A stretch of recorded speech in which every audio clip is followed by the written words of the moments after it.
not maybe 90 it was. The first thing that I can recall when you say that is myself and our guitar player John Hodges. We're down at Virginia Beach, I think, on vacation at this time, and I remember me and him getting together and saying, we should really start a band and do something, and he was playing guitar for a little while, and I'm like, I'll sing, you know.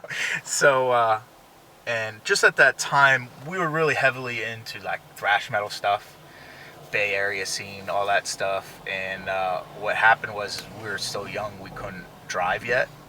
So some of our older friends randomly would drive down to a music hall in Allentown, go to some thrash shows like Exodus or whatever. And I remember it was maybe a couple of years later, a year later, we went down to see Exodus, and Sick of It All opened up, and a local band down there called Forthright from the Lehigh Valley, like a straight edge hardcore band, opened up, and we never really seen something like that at this point. I'm like, wow, this is really cool, and the dudes are hanging out in the crowd and everything, and we're like, this is awesome, man. Like this is something that I feel like we need to be a part of.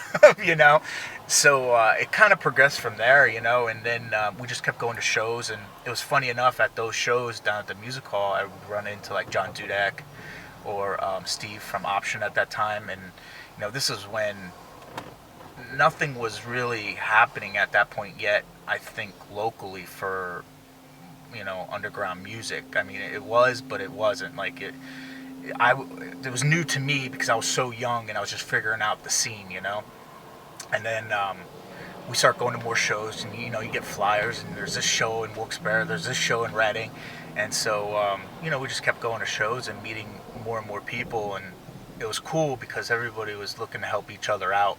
You get us on this show, and we'll get you on this show, and it's pretty neat. Yeah, the cool thing about where we grew up in Jim Thorpe, it was between everything. Like Wilkes-Barre, Scranton is same distance as going to Allentown, or almost the same distance as going to Reading.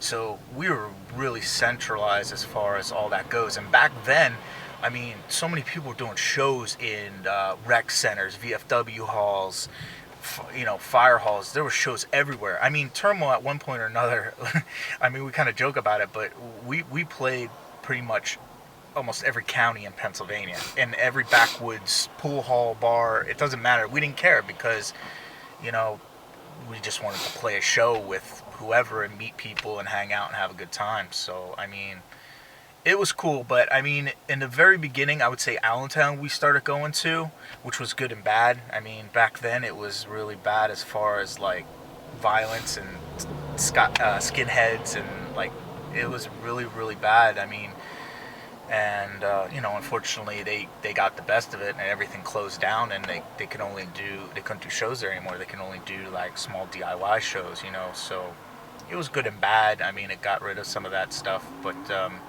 kids kept doing shows. Reading, I remember going down there. Our first experience with Reading, I think we were going down to see like Gorilla Biscuits or something, or Burn maybe, and there was always local bands playing down there, opening up for like the major bands. So anytime you went down there to see any show, you would always get a slew of local bands opening up, and it was always cool because you just meet so many different people that at that time you didn't see in Allentown maybe, or you didn't see in Reading for whatever reason. And it was kind of like weird at that point. It was kind of spread out, but then I would say maybe, I don't know, 4 years later, I would say maybe, like everything kind of came together. Like this person knew this person knew this person. All of a sudden, all these bands were like playing all over with each other, and it was pretty cool. But that scene was pretty cool back then, It was a little weird at first, but it was pretty cool. Yeah, I mean, the guy tried to do good with it. Some people loved him, some people hated him, But all in all, when I look back on it, like now, there's not much like that anymore, and it was cool, you know, when I think about back then, like all that stuff, all that DIY stuff that we all did, you know, and put on shows and did everything ourselves, you know, that was really unique and cool. You know, you just don't see that anymore. Yeah, Forthright. I mean, they were a straight edge like hardcore band in the vein of like they're kind of like Grill Biscuits, stuff like that. They played Wally's Place down there, G Willikers, and those places were huge for all those like New York straight edge bands and stuff. And I mean, Catasauqua and Allentown, actually, I mean, a lot of bands played there back in the day. Like Misfits played, I think, Catasauqua Playground. You know, I was too young, I didn't make it to that show, but I mean, it was a huge staple for that type of music. And another cool thing about down there where I caught on to a lot of music was a place called Play It Again Records. It was down in Bethlehem. And you know, first time I ever went in there, I was like, oh my God, there's like all these 7 inches from anything from local stuff to California stuff, and to me it was just like, oh my, you know, it's like I was overwhelmed, you know. So when I could get a ride because I couldn't drive, we would go down there and I would go nuts and spend all my money just picking up 7 inches and demo tapes and stuff and just finding out whatever I could. I mean, it was really a spot to find new music, you know, whether it be local music or you know, something from New York or California. Yeah, I mean, Allentown had a scene before I got there. They had a really strong punk scene, and you know, a straight edge scene kind of came in there for a while. Like I said, like band like Forthright. I mean, that's one band that really stands out in my mind for that area.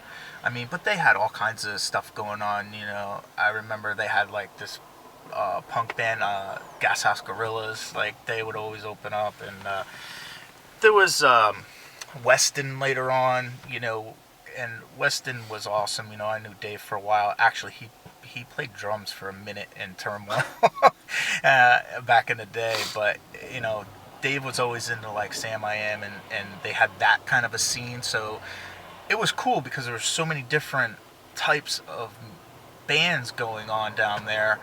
And somewhere along the line, you know, things kind of just fizzled away a little bit, but what happened was it branched out, like I was saying. Like literally, I mean, I've done shows up here in Jim Thorpe and in random places, and I remember I did a show with a couple bands from the area, Face Down. I don't know if you ever heard, they're from like Jim Thorpe, but it was kind of funny because after we started, I never thought I would see the day, but we got this momentum going, and then some bands, other hardcore bands, started popping up from here, which is very bizarre, you know. And Denial was another band, you know, and it was cool, but it was odd at the same time because everybody's like, where are you from, you know, we're you know, originally, you know. And then later on what happened was, you know, everybody moves down to Philly. We ended up moving down to Philly and living down there, and then getting some new members, you know, and then we're more centralized within the Philly scene. But you know, it was always cool to come back up here and be like, almost like you created that, you know. We did. I mean, there was nothing ever in this area. Yeah, Decker too, right? Yeah. I mean, and it was cool because it was a different genre of music. I mean, it was a different style of music, you know. And it was cool just to play with different types of bands, not always just hardcore bands. It was just, we always had this thing where we liked playing with different styles of music, you know, just to break it up a little bit. And as long as you're cool people, then that was always cool too. Gotcha. Tell us the origin of Turmoil. How'd that start? Myself and Hodges started it down in, we were on vacation, as I said earlier, down at, I think it was Virginia Beach, you know, and we were just listening to like a lot of thrash metal, I guess at the time, you know, Bay Area stuff, Exodus and whatnot. And that show I was talking about earlier, where Exodus and Sick of It All played and Forthright, it really put our mindset in a different, we're like, wow, what is going on here, you know. And we start getting turned on to more New York bands, you know, Gnostic Front, Madball, stuff like that. And we saw like kind of a crossover between thrash and punk and hardcore and stuff, and we thought it was pretty cool. And we tried our best to do our part at that. At that time too, growing up, you're kind of limited to what you have in front of you as far as people that are into that music that want to play it. And we did what we could do with what we had, and the cool thing about it though is, and I love it to this day, is you could always see a progression. Like, I never felt we were going backwards. I always thought we were moving forward and progressing. I always got excited, man. Like, back in the day, we recorded demo tape in somebody's basement, and everybody would be hanging out, and I'd quick bring it back, and we'd all sit in a car, like 10 of us in a car, like, oh, check out this part, dude, like, this is gonna be sick, it's coming up. And everybody would be in the car going fucking nuts, and it was just so exciting. Like, you created that it was from you, and whatever you had to say and all the energy, and whether it be good or bad, negative or whatever, it's like you got it all out, and all your friends got it, and it was really, really cool, man, to be a part of all of that. You put something out and you're very proud of it, and then immediately I'm always thinking, like, how are we gonna top this? What and plus you got all these other bands out there and young kids that are like on it, they're influenced by whoever, and they just want to be, the best too, at what they do. It's like you always want to move forward, and I know at the end, for me, I was really nervous, because when we did Process Of, dude, I remember sitting there while we were writing it and everything, and I was like, I'm really, really, really excited about this album. This was when it was being put together, and I just, we were just like looking around at each other, and like, at that point, we were like basically thinking album and live wise, because in the past, like, we would just write the songs and not necessarily think about playing them live or anything like that. You just kind of wrote what you felt, which we did on the Process Of. But the way we structured it, though, on the Process Of, it came out as a great full album from front to back, as far as I'm concerned. And then live-wise, too, it just hit you in the face, You were just like, what the fuck? With that first line, you like, holy shit, this is, very powerful. And not only on the record did you catch that, but live, and that was the best of both worlds. In the past, we didn't necessarily have that. Like, when we did From Bleeding Hands, I mean, that album, I love the album, and I love the dynamic of it and the way the music, but for that time, people didn't really get that. Like, I'm not saying it was advanced or, but we would go play shows and kids would be into it, but they didn't know how to react to it. It was just because it was like so, at that time, like kind of chaotic or whatever, and it was meshing these different formulas from different genres of music and cramming them into this. And kids, like, I remember going on tour over in Europe, and like, kids had no idea what was going on. They would just stare at us, and I didn't know how to take it. Like, are they liking it or are they not liking it? I mean, it's like, I'm into it, but what's going on? What are people thinking? And then you get done playing, and they're like, they'd be like, I've never seen anything like that before, and that made me feel good, because there again, it made me feel like it was a step, it was a progression, and it felt good to always be going forward, What are your thoughts on Philadelphia? I mean, I love Philadelphia. Yeah. When we moved down there, and oh man, I remember getting rides down to University Arts shows and going to the Troc back in the day, getting rides down there, and I've always loved that scene. Philadelphia back then, was a really tough scene.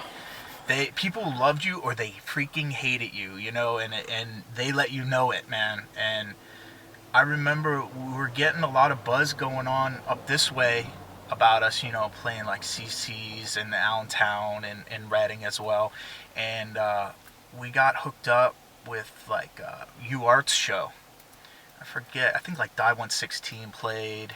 I know I have a flyer somewhere, but that was our first like major Philly show, and the reception was overwhelming. I remember I still have it on video somewhere, but I remember it was a great feeling and it was an amazing show. The lineup was amazing and everybody was great, and so many people from this area came down to support us. And I think what happened was at the same time was the Philly scene were like, who is this? They kind of heard but they didn't know, and it kind of just went crazy, you know. And then we started getting on bigger shows like Snapcase or Earth Crisis at the Troc. And I remember particularly probably like 97, we got on a show with Snapcase and Refused at the Troc. And once that happened, that was the turning point for us, like in Philly, I think. I mean, it really set a bar because I think we performed really well. And I think people understood like where we were coming from, and we're serious about what we're doing, you know. But yeah, Philly is.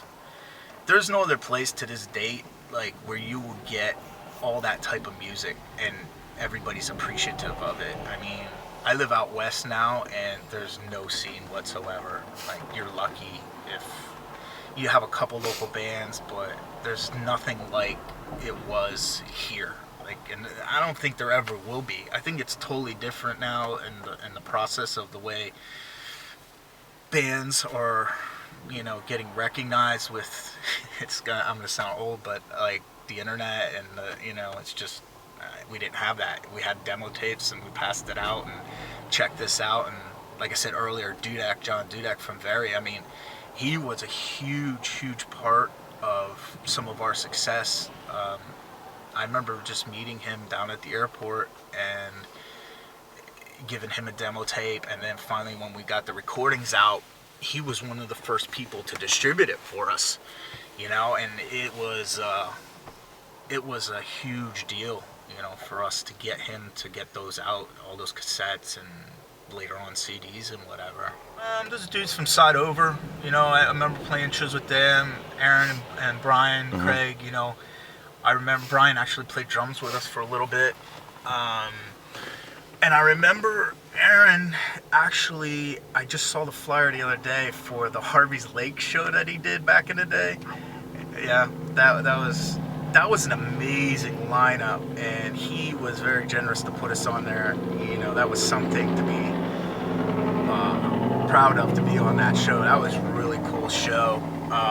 And then I remember too, the Factory. That was cool, man. That was, I think we played Earth Crisis first show out of New York State. I think was at the Factory, and I remember it had that fence in front of the stage. That was pretty intense. I mean, that was the first time I was ever there, was when we played that show with Earth Crisis. I'm like, what is this? Is like Roadhouse? What's going on, you know?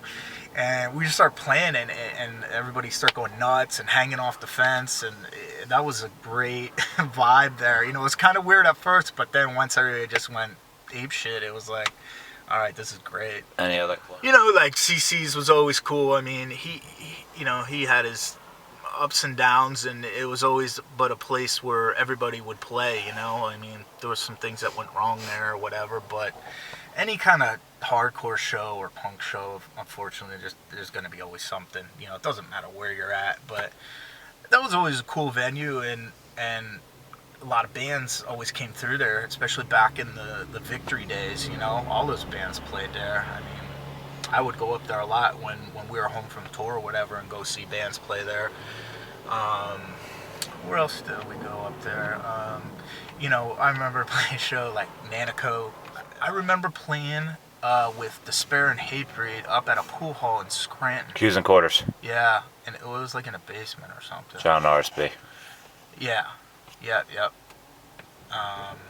Yeah, I remember all that stuff. Like I said, we played everywhere. As a whole, where'd you go? As a whole, I think realistically, like I said earlier, back then, I mean, everyone was kind of a community working together, you know, and it was always cool because you had such a different. There's all these different bands, you know, but kind of working together, you know, and I think that got recognized on a national level at one point or another, because I mean, when we finally got out on tour and hit the road, you know, we got people asking us about getting them shows, like and playing with us in Pennsylvania. And I thought that was really bizarre because, you know, we're in California or Chicago, and these are places where I considered back then, you know, like really staples of like scenes, you know, and they're asking us like, oh, you know, we want to play with you guys down in Philly, or we want to play with you guys up in Music or wherever, which was just weird, you know, to me, just growing up here. But then you realize, and you're like, that's pretty freaking cool, man, because all these bands, like really big bands, are recognize this, and they recognize the bands in the area here, you know, so it was pretty cool. But I mean, for us, when I first started getting into like local scene, like this is going back, Starkweather was a huge impact for us at the beginning, and we tried to get on every show with those guys, and they helped us out a lot. A band called Edgewise from down Westchester, they were kind of, you know, there, but they weren't there when we were at a certain point. And that's kind of a funny thing too, is like some of these bands, people don't realize sometimes how hard it is to be in a band and have everybody connected on the same page. And then what happens a lot of times is, man, is like you'll get hooked up with, say, Deckard or Mid Carson July or any of those types of bands, and like they'll find their niche somewhere, and then they'll go and do their thing. Or you'll be over here with I don't know if you remember a band called Puritan. Do you remember those dudes? Like crazy screamo band. Like we would do these shows with like Mid Carson July, us, and Puritan at a VFW hall somewhere, and like 250 kids will show up, and it was cool. But then like what would happen is you know, a week later, you would run into some of these guys like, oh yeah, dude, I'm not playing in the band anymore, or whatever. It's cool for however long you could keep it together, you know. And that was one cool thing about Turmoil is we went through a lot of changes and change-ups. I mean, it was always me and Hodges, pretty much, until the end. But, you know, we went through changes, but we were always like dead set on like getting there and keep going. We always have these bands, and you know, they would be there for a minute, and then they would be gone. So I mean, there were so many bands, you know, that were really great from Pennsylvania that are different genres that were great, but some bands unfortunately didn't get recognized, you know. What would you say? Obviously, Starkweather. We all said that. Yeah, I mean, they were such a great band, but for one reason or another, I just, you know, I don't know. They just never went. I mean, they did, but they didn't. You know, they could have been, I think, a lot. They should have been a lot more recognized than what they were. I think, you know, they were so talented at what they did. It's just amazing back then how things were compared to the way they are now. You know, it's a totally different ball game. I mean, I'm really out of loop as far as stuff goes. You know, I really wish I wasn't, but it sucks getting old, man. It's like responsibilities and things take over, and you gotta do what you gotta do. You know, never thought that would happen, but